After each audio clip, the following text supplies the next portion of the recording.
Leader of the Opposition. Mr. Speaker, it was with deep sadness that I learned of the attacks on Christians in Sri Lanka that took place 1 week ago on April 21st, Easter Sunday. In a few short moments, an act of pure evil and hatred took the lives of over 250 women and children and men and injured over 500. In mere seconds, children lost fathers and mothers, parents lost children, and families were shattered. The majority of victims were Sri Lankan nationals, targeted in 3 hotels and 3 churches: St. Anthony's Church in Colombo, St. Sebastian Church in Negombo, and Zion Church in Batticaloa. There is no doubt that the date of the attack was intentional. Easter Sunday is the holiest day of the Christian calendar. And this brought back tragic memories of a similar attack on Christians just 3 years ago, when on Easter Sunday in 2016, the church community in Lahore, Pakistan was targeted, killing 75 and injuring over 340, and on the Palm Sunday attacks on Coptic Christians in Egypt in 2017. Let us be clear, these victims were targeted because they were Christian. As a Christian myself, seeing the statue of Christ in one of the churches covered in the blood of his followers was indescribably moving. For Jesus, out of love, shed his blood for us so that we might live. Et c'est le dimanche de Pâques. And it was Easter Sunday when this violence occurred, when we celebrate his resurrection and victory over death.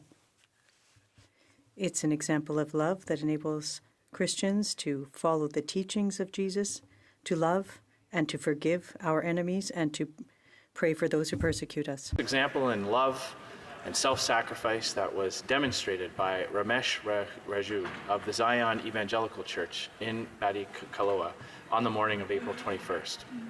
This 40-year-old father of 2 gave his life to block the attacker at the church door, protecting over 600 people inside the church. Sadly, the attacker persisted, and the bomb was detonated outside, killing Ramesh and 14 children from a Sunday school class, many of whom were the same ages of my own children.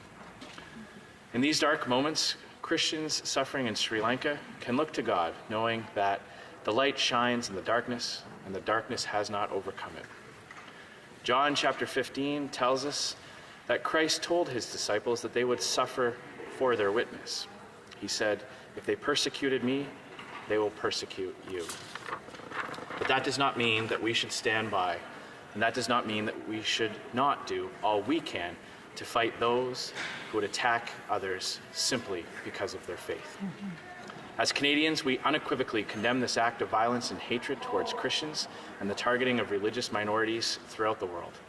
It was less than 2 months ago that we stood in this chamber marking the massacre of Muslims in New Zealand, and over this past weekend we heard again of a heinous and murderous attack on Jews marking Passover at a synagogue in California.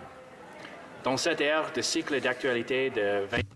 In the era of a 24-hour news cycle, Mr. Speaker, it is easy to become desensitized to these attacks. We are shocked at the news footage as it comes in, but soon our attention is lost. Mr. Speaker, it is easy to become desensitized to these attacks. We are shocked at the news footage as it comes in, but soon our attention is lost. Nous ne devons jamais nous habituer. We must never get used to this kind of hatred and violence. We must not forget. Get used to this kind of hatred and violence. We must never forget. Nous devons ensemble. Together, we must resist those who attack others because of their religious beliefs. As Canadians visit our respective places of worship for our various religious festivals and holy occasions, we are reminded of the freedom and safety that we are blessed with here in Canada. Would that we never take that for granted.